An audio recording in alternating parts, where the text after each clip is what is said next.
Welcome back everybody to game number 3 between mouzHasu and MTarson. This is from the ESL. This is a best of 5 series, and we just saw the last game. We saw Hasuov, we saw a very aggressive Tarson and a very macro Hasuov, and because Hasuov did do a very macro heavy game, he was able to pull off the victory there. We are seeing both players throwing down the GLHF, but we are not seeing like the little bar there as to what the series is, but it is ESL. The first game, it said quarterfinals. The second game, it said grand finals, so I don't know if this is the quarterfinals or the grand finals, so I'm kind of waiting for that. But this is Shakura's. I'm not sure if I'm saying that right. I'm pretty sure I'm butchering it, but it's Shakura's Plateau. And this leads into a natural here, which has a 1 ramp opening to the natural. And okay, it is, yes, okay, so this is the second time it says grand final. So this is the grand final cup for the Sennheiser Cup, the ESL Sennheiser Cup. So okay, so it's, I guess it's the Sennheiser Cup. Alright, I thought it was the ESL grand finals, but I guess it's just the Sennheiser Cup, and the ESL is just like the promoting people. So it is the Sennheiser Cup. I'm sorry if I butchered that in the first 2 games, if I just said it was the ESL Cup. And we are seeing Hasuov taking his assimilator at the 13 mark, and he did put that pylon down, and after he put that pylon down, he did scout, which is something you, as a Protoss player, is something you want to be trying to do now. After you put that pylon down, you do want to start to scout as a Protoss player, because with the nerfed warp gates, and he is scouting cross positions first. I don't even think he saw that SCV there. But anyways, with the nerfed warp gates, and sorry I'm playing with some quarters, I'll stop that. But this is like the 3rd time I've said this. But with the nerfed warp the 4 gate, most Protoss players now are scouting at about the 9 supply mark to figure out what build they're going to be going for, so that they can see what their opponent, what the first building their opponent has, and kind of like using that probe to patrol to see as to what their opponent is going to be going for. So we are seeing Hasuov almost getting denied yet again from that Marine, but he is able to easily see what is going on, seeing that the mule is being used and trying to juke this Marine, and he is in a corner, and oh, and he is gonna juke the Marine. That Marine not being too happy. It has to off. Trying, oh no, no, no, oh idiot. Oh, and he loses that probe. Sour. But anyways, we do have the tech lab from Tarson, and he is going yet again for an early Reaper harass. So we're gonna, I guess we're gonna start seeing Reapers being utilized a little bit more. We already do see the gateway, and we already do see the Cybernetic Core 4 Hasuov going down. We do see a second gateway, and this is producing a Stalker. So the Stalker will be able to hold off this Reaper if it is produced just in time, and I believe it will be. And will he be able to hold this off, because this Reaper is just able to go right into the back? So Hasuov should be kind of expecting something like this, since that's exactly what happened last game from Tarson. And he is going to be able to take out this SCV. And this SCV not going to be able to see us or what's going on. So we do want to see this. Yes, we are going to see this Stalker being able to take this out. But this Reaper does have 1 probe kill, so not really paying for itself. But he is kind of giving away exactly what kind of route he went for. But he is also doing that to scout a little bit and try and cause a little bit of economic damage. So he is able to see that Hasuov does have two assimilators. If we go to, no, I keep pressing the wrong one. We does see that he does have 2 assimilators, and that he does see his whole entire base, so he knows exactly what's going on. So I believe we are going to see Hasuov going for an early expansion. Yes, because he did have almost 500 minerals, so he is throwing down that early expansion, having only 1 unit to patrol, actually 2 units to defend from any rush. But we are not seeing, oh, I'm retarded, I didn't have it on everybody. And we are seeing Tarson also taking that early expansion, and he is throwing down 2 more barracks, so he's going for 3 racks expansion. But the expansion was finished before the 3 racks, so we're just going to call it a 1 racks expansion, as we also saw a 2 gateway expansion from Hasuov. And a 2 gateway expansion is becoming a little bit more common for for the higher league Protoss players, because in the higher league you're not really going to see yourself being cheesed as much as in the lower league. And oh man, this probe not going to be happy. Is he going to be able to get out of there in time? And it looks like he might be able to, because the Stalker is going to deny this Reaper from that probe kill. Yes, and will this Reaper actually go down? And yes, the Reaper does go down. That Stalker taking that free Reaper kill. We are seeing this Nexus almost finished, And if we go to the units tab, we have 30 probes to 25 SCVs, and I believe we will be seeing a few more. Yes, we are seeing a few more probes being produced here, just so that we can get that out. And we already do see the gateways, the warp tech finished, and so we do see a robo bay also, a robo facility going down also. And we do have 4 probes being transferred down. We have 2 sentries to effectively force field this ramp off, depending on the units coming in. And we do see MTarson going for another early aggressive game, it looks like. But we do have MouzHasu taking this pylon here again at what would possibly be MTarson's second expansion. So MouzHasu being a little annoying there with those pylons. But he does have this Naga Watchtower, so he is able to see this center little field here. So he might actually be able to see as to when MTarson will be coming out to attack.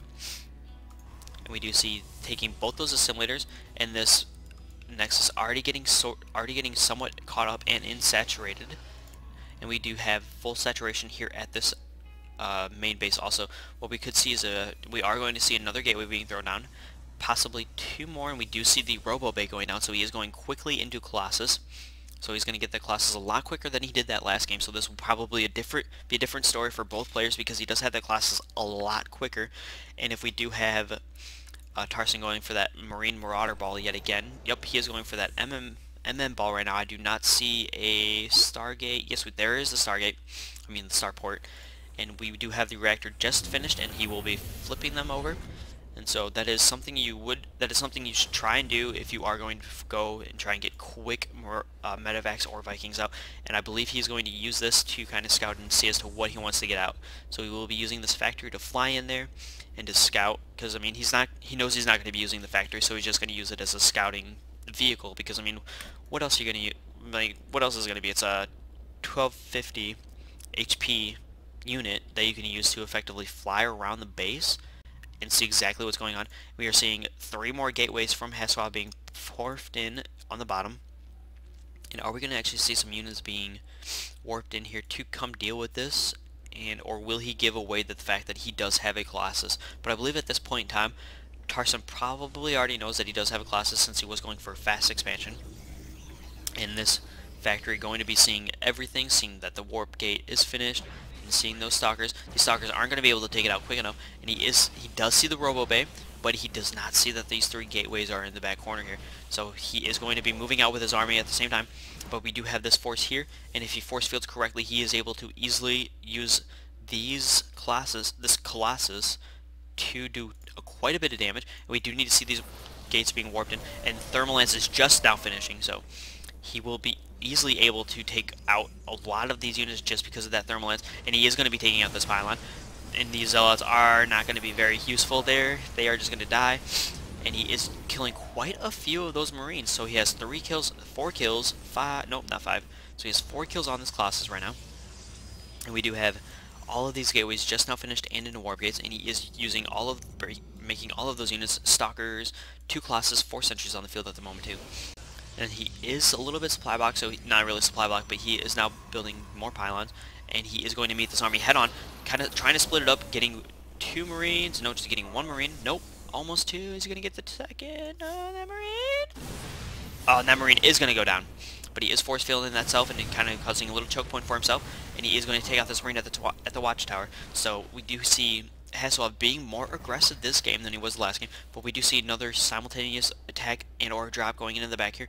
But MouzHasu does not have any units, but he does not have any of these warp gates able to warp in units either, so he's going to have to pull these units off the line, and he's going to lose quite a bit of economic advantage there, like a little bit of mining time, and almost instant reaction there from MouzHasu. So I really like to see the fact that he does have that almost instantaneous reaction, but why did you warp in so many Zealots? You should have got Stalkers so that they can't be slowed.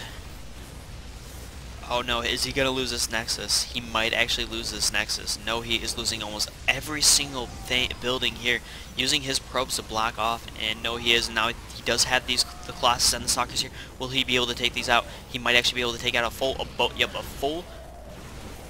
medevac full of units. and he's not going to be able to take out the second medevac. But he's losing so many resources here, losing those pylons, losing the ability to actually build stalkers because that cyber core is down. So he does need to build that pylon back there, and he will be seeing the pylon being placed. No, we are not going to be seeing the pylon being placed. So I don't know if he up there. Finally, we do see the pylon being placed down. And he does have quite a sizable army here. He has 4 colossus, or colossi now since it's plural. But he is breaking down these back rocks, and this factory will see it in this factory, and he's going to be kind of like, oh shoot, oh shoot, oh shoot. And the factory is now flaming, so this factory will go down very quickly, and there goes his scouting. But we do also have this marine kind of just chilling here, attacking this expansion, but this marine is going to almost instantly die. And do we see any upgrades? No, we do not see any upgrades from Hasselhoff. Do we see any from Tarson? We see 1-1 from Tarson, so maybe it's possible that the 1-1 could help him defend against this attack or possibly beat it back. So we're seeing a 2 base versus 2 base, 1-1 upgrade versus 0-0 upgrade for both players, and we don't even have a forge down yet for Hasselhoff, but he has so many colossus. He has 5 colossus on the field, but if we go to the units, we have 8 Vikings to deal with those colossus. So, and he does he even have blink? No, he doesn't even have blink. Does he even have charge? No, he doesn't even have charge. He doesn't have blink or charge, so he's a little bit behind in tech. And we are seeing some some missile turrets being placed because the missile turrets are able to attack. Oh, excuse me. Are able to attack colossus. So if he does meet up right here, not only the missile turrets are able to attack, but the Vikings are going to do a ton of damage to those colossus. And yes.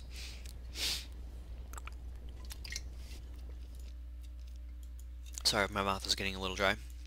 And we're seeing both players kind of just sitting back, macroing up. We're finally seeing a Forge and Twilight Council going down for Hasselhoff.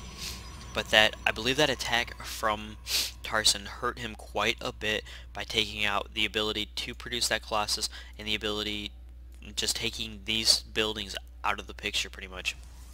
But we are seeing a huge army from Tarson. Tarson is moving out. He is scanning just to make sure that there is no army here. But this army is going to be more than enough to deal with exactly what is here. And these Vikings out of place a little bit, but the Marines and the Marauders coming directly in, trying to split these units up, not doing a very good job of it. But these Colossus have so much range, but these Vikings are just taking out the Colossus one by one and losing every single Colossus. There's only one left, and losing that third Colossus, and Hasselhoff GG's. So this will go into Game 4 of the Sennheiser Cup. So Tarson utilizing the Vikings correctly, utilizing that factory to scout to see exactly what is going on there. And because he was able to get out the Vikings, because he did see those Colossus, he got out just enough Vikings to take out every single Colossus and for his units to live. So great play and great counters from Tarson in this game, and also a great macro style base play from Hasselhoff. But I believe his problem is he didn't have any of the charge or blink or any upgrades for his units, so that might have been the downfall of Hasselhoff. So we will end this here and we will go into Game 4, and I will see you guys on the flip side. Oh my god.